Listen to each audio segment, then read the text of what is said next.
नमस्कार दोस्तों, आज हम आपको इस वीडियो के माध्यम से उन तमाम बीएलओ को एक संदेश देना चाहूँगा कि आप लोगों ने जो सोशल मीडिया पर या फिर जो अखबारों में एक भ्रामक तरीके से खबर चला रखी है, उसी के सापेक्ष में हम आपको उन जितने भी बीएलओ हैं उन सभी के बारे में वीडियो के माध्यम से बताएंगे कि आखिर जो लोग कह रहे हैं कि बीएलओ के ऊपर सरकार या चुनाव आयोग का इतना ज़्यादा प्रेशर है और ये प्रेशर सिर्फ भारतीय जनता पार्टी की सरकार बनाने के लिए है, तो मैं उन सभी बीएलओ को कहना चाहूँगा कि जितने भी बीएलओ हैं पूरे उत्तर प्रदेश हो या जहाँ जहाँ पर एसआईआर का कार्य इस समय चल रहा है, उन सभी बीएलओ के लिए अगर तरीके से देखा जाए तो किसी भी बीएलओ के ऊपर ना तो चुनाव आयोग का प्रेशर है और ना ही सरकार का प्रेशर है। जब आप सरकारी नौकरी ज्वाइन करते हैं उस वक्त आप डिसाइड नहीं कर पाते हैं कि मुझे काम करना है या सिर्फ सरकार का पैसा लूटना है। अगर आज आपको आपके सर्विस की लगभग किसी को 10 साल हो गई होंगी, किसी को 20 साल हो गई होंगी, किसी को 2 साल हो गई होंगी, किसी को 5 साल हो गई होंगी या फिर किसी को 1 साल या 6 महीने हुआ होगा, तो मैं उन सभी बीएलओ से कहना चाहूँगा कि अगर चुनाव आयोग ने आपको बीएलओ बनाया है तो बीएलओ में कितना प्रेशर है। हमारे ग्राम पंचायत कठौली से वर्तमान में विक्रांत बहादुर सिंह बीएलओ हैं। अगर मैं उन बीएलओ की बात करें तो शायद है उन बीएलओ जैसा किसी भी बीएलओ ने काम नहीं किया होगा, और ऊपर से वीडियो के माध्यम से या फिर खबर के माध्यम से, सोशल मीडिया के माध्यम से लोग सरकार और चुनाव आयोग पर सवाल खड़े कर रहे हैं कि सरकार और चुनाव आयोग ने इन बीएलओ के ऊपर इतना प्रेशर दे रखा है, जो बीएलओ कोई सुसाइड कर रहा है और कोई जहर खा के अपनी जान को दे रहा है। तो ये सारी की सारी खबर और ये जो गलत फहमियाँ लोगों के दिमाग में या कहीं से किसी खबर के माध्यम से उनके सामने जो आ रही हैं, उन सभी खबरों का मैं खंडन कर रहा हूं कि किसी भी बीएलओ पर कोई भी सरकार या चुनाव आयोग का प्रेशर नहीं है। सिर्फ वही बीएलओ प्रेशर दिखाने का काम कर रहे हैं जो सिर्फ सरकार से तनख्वाह लेना पसंद करते हैं, काम नहीं करना चाहते हैं। जैसा कि मैं आपको बताऊं, लोहिया ग्राम पंचायत कठौली में विक्रांत बहादुर सिंह वर्तमान में बीएलओ हैं और हर घर जाकर के उन्होंने अपना कार्य पूर्ण किया है। और जिस बीएलओ को अगर भरोसा नहीं है तो विक्रांत बहादुर सिंह से आप कांटेक्ट कर सकते हैं। क्या उन्होंने घर घर जाके गांव के सभी लोगों से कांटेक्ट किया है या नहीं किया है, और फॉर्म कैसे भरे हैं। एसआईआर फॉर्म में इतना कुछ खास नहीं भरना है, सिर्फ आपको फ़ोटो लगाना है, आपको अपना नाम डालना है, माताजी का नाम डालना है, पिताजी का नाम डालना है। साथ ही साथ अगर आपको आधार नंबर नहीं पता है तो वो ऑप्शनल है, उसको छोड़ देना है। आपको ईपीआईसी नंबर एसआईआर फॉर्म पर पड़ा हुआ है। तो आप बताइए कि कौन से बीएलओ पर चुनाव आयोग और सरकार ने प्रेशर दे रखा है। सिर्फ वही बीएलओ सरकार और चुनाव आयोग पर निशाना साधने का काम कर रहे हैं जिनको सरकारी नौकरी मुफ्त में मिली हुई है, जो सरकारी नौकरी के लायक नहीं थे।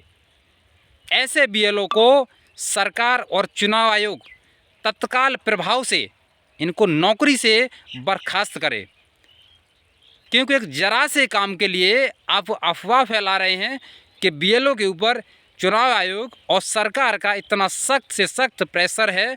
जो बीएलओ कोई सुसाइड कर रहा है, कोई जहर खा रहा है, तो ये बिल्कुल ही खबर फेक है।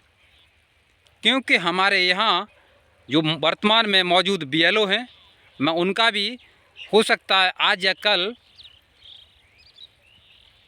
उनसे मुलाकात करेंगे और मुलाकात करने के साथ साथ आपको उनका दिखाएंगे कि उनका कार्य करने का जो तरीका है कितना बेहतर है। क्योंकि वो जो बीएलओ हैं वो मैनपुरी से आते हैं और टाइम पर स्कूल आकर के अपने कार्य को बेहतर तरीके से कर रहे हैं।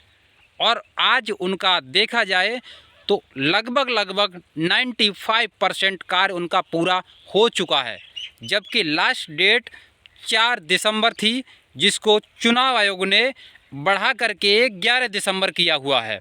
तो आप बताइए कि कौन से बीएलओ के ऊपर चुनाव आयोग का और सरकार का प्रेशर है। सिर्फ वही बीएलओ जो काम नहीं करना चाह रहे हैं, सिर्फ उनको मुफ्त की सैलरी चाहिए। 70 से 75 हज़ार की सैलरी में उनका घर नहीं चल रहा है, उनको 1 लाख से लेकर 1.5 लाख रुपए तक की सैलरी की ज़रूरत है।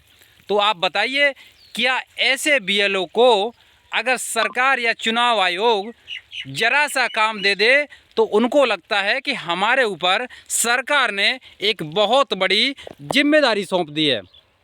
तो मैं कहना चाहूँगा उन बीएलओ से, आप इतनी ज़्यादा सैलरी में क्या काम करेंगे? आप स्कूल में आके तो बच्चों को पढ़ा नहीं पाते हैं। अगर चुनाव आयोग ने आपने 1 महीने या 1.5 महीने के लिए कुछ ज़रा सा काम क्या दे दिया तो आपके भाव इतने ज़्यादा बढ़ गए कि आप चुनाव आयोग पर ही कमेंट करने लगे, आप सरकार पर ही सवाल खड़े कर दिए। चुनाव आयोग ने अगर आपको एसआईआर फॉर्म भरने के लिए कोई कार्य दिया है तो उसमें कितनी मेहनत लगती है।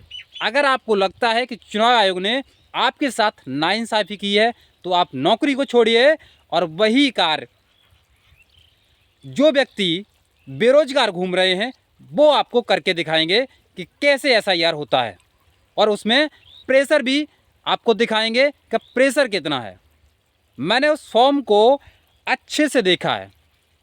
अगर कोई भी बीएलओ अपनी जिम्मेदारी निभा करके 8 घंटे की ड्यूटी में अगर वो 6 घंटे पूरे दिन में काम करता है, तब भी जो चुनाव आयोग ने एसआईआर का टाइम दिया था उस टाइम तक जिस एरिया में बीएलओ को जो काम सौंपा गया था वो काम तय समय सीमा के साथ पूरा हो जाता। लेकिन बीएलओ को सोशल मीडिया पर किसी अखबार की कटिंग में एक अपना पोस्टर के साथ वहाँ के लोगों को दिखाने का प्रयास, वहाँ के अपोजिट में जो बैठे हुए लोग जो अपने टाइम में कुछ काम नहीं कर पाए उनको दिखाने का प्रयास कि देखिए आज की सरकारें और आज के जो चुनाव आयोग वो किस तरीके से बीएलओ के ऊपर प्रेशर बना रहे हैं। लेकिन ये सारी की सारी सोशल मीडिया पे एक्टिविटी या अखबार की कटिंग में या कहीं भी वीडियो के माध्यम से सभी की सभी फेक बना के भेज रहे हैं, क्योंकि ये चुनाव आयोग और सरकार पर निशाना साधने का प्रयास है उन बीएलओ को द्वारा।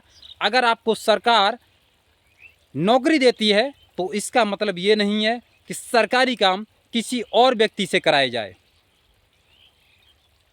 मैं अपनी बता रहा हूँ, लगभग 30 से 40 साल पहले भी सरकारी विद्यालय के शिक्षक ही बीएलओ बनते थे और आज भी बीएलओ उन्हीं को बनाया जाता है।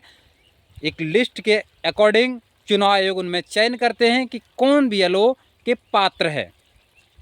अगर आप 70,000 रुपये की सैलरी ले रहे हैं सरकार से तो 70,000 की सैलरी में आप 20,000 रुपये का कार्य भी करना होगा। अब वो कार्य सिर्फ आपको 1 से 2 महीने का कार्य था, उसके बाद आपको आराम से कुर्सी पे आके मोबाइल के साथ बच्चों को पढ़ाना नहीं है, सिर्फ टाइम पास करना है स्कूल में आके। अगर ये वही शिक्षक जो आज बीएलओ हैं जिनको 70 से 75,000 रुपये की तनख्वाह मिल रही है, अगर ईमानदारी से बच्चों को पढ़ाएं तो शायद है कि आज के समय में प्राइवेट स्कूल की ज़रूरत नहीं पड़ेगी, क्योंकि फ्री में पैसा लेना सबको पसंद है, मेहनत बिल्कुल ही ना करनी पड़े। अगर जिन बीएलओ को लग रहा है कि हमारे ऊपर प्रेशर है तो आप नौकरी छोड़िए और जो बेरोजगार घूम रहे हैं वो फिर एसआईआर का काम कंप्लीट करके दिखाएंगे कि कैसे होता है।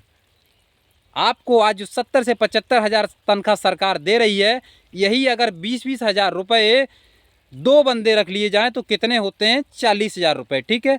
और 3 बंदे रखने के लिए 60,000 रुपये सरकार को देना होगा और 10,000 रुपये सरकार का फिर भी बच जाएगा। और फिर आप देखना ये काम कितनी तेज़ी से होता है। सरकारी नौकरी जिसको मिल जाती है वो नहीं चाहता है कि कोई भी अच्छा कार्य सरकार अगर करवाने का प्रयास कर रही है तो हम उसमें सहयोग करें, या कहीं गलत कार्य हो रहा है तो हम उसको रोकने में आवाज़ उठाएं। लेकिन अगर कोई चुनाव आयोग ने या सरकार ने समाज में कोई गलत फहमियाँ हैं तो उनको दूर करने के लिए SIR लेकर आए हैं, तो उस पर सवाल खड़े करने के लिए बहुत सारे BLO सोशल मीडिया वीडियो के माध्यम से और अखबारों की उन सुर्खियों के माध्यम से ये दिखाने का प्रयास कर रहे हैं कि आखिर सरकार और चुनाव आयोग SIR इसलिए करवा रहे हैं ताकि 2027 में भारतीय जनता पार्टी की सरकार बन जाए। तो ये बिल्कुल ही गलत है, क्योंकि SIR का मतलब होता है कि अगर आप जिस गांव के निवासी हैं, जिस पंचायत के निवासी हैं, अगर आपका वहां पर वोट है और आप दिल्ली में या नोएडा में, गाज़ियाबाद में, गुजरात में, राजस्थान में, हरियाणा में, जहां पर भी आप जॉब करते हैं वहां पर भी आपका वोट होता है, तो SIR का मतलब ये है कि आप एक जगह वोट डाल सकते हैं। या तो आप अपना जहां आपका होम टाउन है वहां पर रखिए, या फिर आप जहां नौकरी कर रहे हैं वहां पर। आप 2 जगह वोट नहीं डाल सकते हैं, इसलिए ये SIR कराया जा रहा है। इसमें बहुत सारी खामियां थी जिसको SIR के माध्यम से दूर किया जा रहा है। तो ये वीडियो जो आज का था हमारा उन सभी BLO के लिए है जो BLO ये कह रहे हैं कि चुनाव आयोग के प्रेशर के कारण हम अपनी जान देने के लिए मजबूर हैं, तो ये उनके लिए वीडियो है। और ख़ास बात यह है कि हमारे लोहिया ग्राम पंचायत कठौली में वर्तमान में विक्रांत बहादुर सिंह BLO हैं। उनका कार्य इतना बेहतर तरीके से उन्होंने किया है, शायद है कि अदर BLO ने नहीं किया होगा। मैं उनके कार्य की इतनी ज़्यादा प्रशंसा करता हूं कि शायद उनके जैसा व्यक्तित्व का कोई BLO कार्य को अंजाम दे पाया हो। अगर उनके जैसे BLO सभी कार्य करते हैं तो आज ये इस तरह की जो अफवाहें सोशल मीडिया और वीडियो के माध्यम से लोग फैलाने का प्रयास कर रहे हैं वो शायद नहीं होती। और इसी के साथ आज का ये वीडियो फ़िलहाल इतना ही। फिर मिलेंगे आपको कुछ नई वीडियो के साथ, तब तक के लिए जय हिंद, जय भारत।